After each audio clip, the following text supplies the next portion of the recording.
Good morning সবাইকে। সবাই কেমন আছো? আশা করি সবাই ভালো আছে, আমি অনেক ভালো আছি। তো সকালে বিছানাটা গুছিয়ে নিচ্ছি। এটা হলো শ্বশুর শাশুড়ি বিছানা, আর বিছানাটা গুছিয়ে এখন চলে এসেছি পাশের ঘরে। এখানে শাশুড়ি শ্বশুরের সব জামা কাপড়গুলো রাতে ধোয়া হয়, সেইগুলো মেলে দেয়। যে ঘরে মেলা হয় না, যে একটু জলটা ঝরে যাবে। তো গামছার শাড়িটা তো শুকিয়ে গেছে, আর জামা কাপড়গুলো কিচ্ছু শোকায়নি। তো জামা কাপড় নিয়ে এখন চলে এসেছি ছাদে। আর আজকে না ভীষণ রোদ দিয়েছে, আজকে দুদিন ধরে ভীষণ রোদ দিচ্ছে। ভাদ্র মাস পড়ে গেছে না, তো ভাদ্র মাসে রোদ দিচ্ছে। আর এদিকে কাঠগুলো বেঞ্চের উপরে রেখেছিলাম যে পোড়াবো, অনেক দিন ধরেই তো কাঠে রান্না হয়নি, তো আজকে কাঠে রান্না বসিয়েছি। এদিকে কাঠগুলো শুকিয়ে ছাদে কিছু দিয়েছি শুকাতে। তো এদিকে গ্যাসে বসিয়েছি চা আর ডাল, আর ভাতটা তো গ্যাসে করেছি ছোটো হাঁড়িতে, কারণ সব শাশুড়ি গেছে দোকানে, আর তোমাদের দাদা ভাই গেছে ডিউটিতে, তো হয়তো দুপুরে আসবে। তো চলো চা খেয়ে নিই। এখন বাজে 10:30। আমার রান্না বান্না সব হয়ে গেছে। আর এদিকে পিউকে ডেকে যাচ্ছি, পিউ তো উঠছেই না। দেখো একটু অবস্থা। আর আমার তো রান্না হয়ে গেল, কাঠে তো ভাত করলাম, দেখলে বুঝেছো। মামা দুষ্টু, আয় আয় ওই ঘুমাচ্ছে না, ও বাবা দেখেছো কিছু লাত্তি দিল।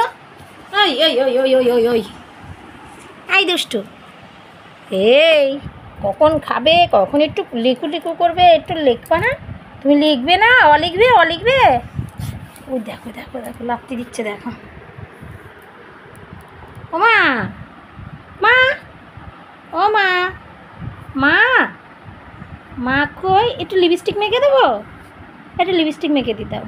দেখো দেখো লিপস্টিক মাখতে দেখেছো, দেখেছো? তার বেলায় চুপ, তো বলে চুপ, তো বলে চুপ, তো বলে চুপ। তো সকালে একবার তো ডাল আর আলু সিদ্ধ করেছি, পিউকে খাওয়ালাম। পিউকে আজকে আর মানে সকালেরটা খাওয়ানো হয়নি, ওকে ভাত খাইয়ে দিয়েছি। এই যে পিউর খাবারটা ভিজিয়ে রেখেছিলাম, এখানে আছে সাবু, চিড়ে, মুড়ি সব গুঁড়ো করা ছিল, এটা ভিজিয়ে রেখেছিলাম যে খাওয়াবো। তাহলে 11টা বেজে গেছে, আর খাওয়াইনি। তো আলু সিদ্ধ আর ভাত খাইয়েছি।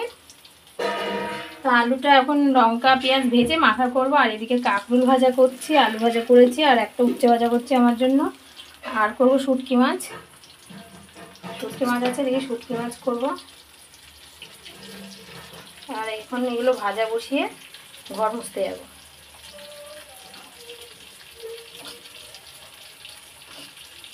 তো চলো এগুলো ভাজা হোক, আর আমি ঘরটা মুছে আসি। তাকে আজকে আবার বৃহস্পতিবার, পুজো করতে হবে, ঠাকুরের বাসনপত্র মাজা। আর এদিকে কাঁচাও অল্প, আজকে কাঁচা অল্প বেরিয়েছে, এই যে কাঁচাগুলো এখানে রেখে দিয়েছি। তো চলো আগে ঘরটা মুছে আসি। ভাত খেয়েছো? স্নান করেছো? স্নান করেনি? ধরে না, মেশিন ধরে না। তো পিউ স্নান টান করে ভাতটা খাওয়া হয়ে গেল। এত খিদে পেয়ে গেছে, আমিও ভাত খেয়ে নিচ্ছি। পিউকে ভাত খাওয়ালাম, পিউকে খাওয়াতে খাওয়াতে আমিও ভাত খেয়েছি। আর ছেলেকে বললাম যে বাসনটা মেজে দে, ঠাকুরের বাসন, ও ঠাকুরের বাসনটা মাজলো, স্নান করে আমি পুজো করবো। ছেলে স্নান করছে। এখন যেন 2টো বেজে গেছে। আরেকজন এসেছিলো, একটা বান্ধবী, তো ওর সাথে গল্প করছিলাম, গল্প করতে করতে দেরি হয়ে গেছে। তো চলো এখন স্নান করবো।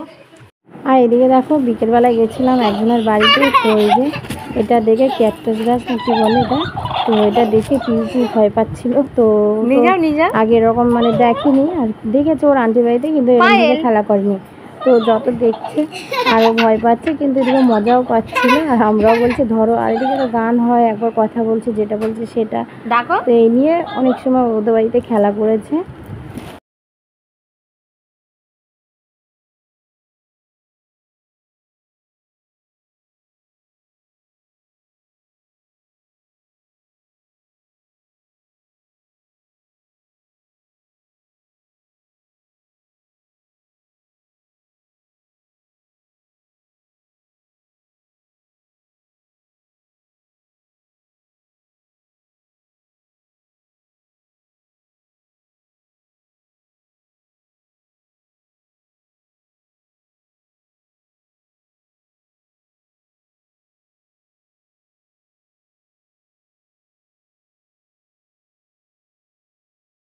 আমি করছি চাউমিন, তার সঙ্গে দেখো কতজন হেল্পার। এই যে একটা আমার মেয়ে কান্না করছে, ওর বাবা চলে গেছে, হাতিয়ারে গেছে ওর বাবা, তো সেজন্য পিউ কান্না করছে। এইদিকে দেখো ও ও নাড়তেই পারি না, এত ভার জিনিস পড়ে যাবে উল্টে, তখন মুখে চোখে লাগবে। সারাদিন সরিয়ে দে। এত সময় সুদীপ জল ভরেছে বোতলে, এই যে অনেকগুলো বোতল নিচে রেখেছি, কিছুটা কিছুটা ওপরে অনেকগুলো বোতলে জল ভরেছে। যা এবার, রান্নাঘরে ভীষণ গরম লাগছে আমার। আরে এই আমাদের রান্নাঘরটা আমার বেশি বড় না তো, ছোটই। তো এই রান্নাঘরে এবার দুজন আসলে ভীষণ বিরক্ত লাগে রান্নারটাই, আরো গরম লাগছে খুব। মা তুমি ওই ঘরে যাও, তোমাকে চাউমিন নিয়ে যাচ্ছি আমি তোমার জন্য। যাও যাও, তুমি চাউমিন খাবে তো, দেবো, যাও যাও। রেগে যাচ্ছি শুধু, ঘুম থেকে উঠেও লিপস্টিক মারবে, তো সেই জন্য রেগে যাচ্ছে। সকালেও তুলেছি ওরকম লিপস্টিক মাখানোর নাম করে, ঘুম থেকে তুলেছি সকালে। এখন ঘুমিয়েছিলাম, বিকেলে ঘুম থেকে উঠে এখন লিপস্টিক মারবে। চলো এই চাউমিন দিই। সেই চাউমিনটা করছি শুধু ডিম, পেঁয়াজ, আলু দিয়েছি, আর কিছুই দিই। তো আজকে তো বৃহস্পতিবার, পাশাপাশি মাসি বৃহস্পতিবার আর সোমবারে প্রসাদ দেয়। ওনাদের ঘরে মা কালী আছে, তো লক্ষ্মী আছে, তো বৃহস্পতিবারেই পুজো করে আর সোমবারে পুজো করে, তখন ফল প্রসাদ দেয় সবাইকে। তো প্রসাদ নিয়েছি, আর রাতের বেলা বসে বসে টুকরো কাপড় দিয়ে আমি একটা বালিশের ওয়ার সেলাই করেছি। তো রাতে এখন বাজে প্রায় 11:30, আর এখন ঘুমাতে চলে এসেছি। আর পিউ দেখো, ও লাইটটা বন্ধ করবে, বেড সুইচটা করেছে, আর আমি এদিকে ঘুমাচ্ছি। আমি বলছি আমি ঘুমাচ্ছি, তাহলে তুমি লাইট বন্ধ করো, এইসব নিয়ে দুষ্টুমি করে। আর ও না খুবই দুষ্টু। কখন করে জানো, যখন ওর বাবা ঘুমায়, ওর বাবার পেটের উপরে কিন্তু ও পাটা রেখেছে, পা রেখে তো এখন লাইট বন্ধ করছে। আর এদিকে ওর বাবা রেগে যাচ্ছে, কারণ লাগছে তো, তো লাইটটা লাস্ট বন্ধ করে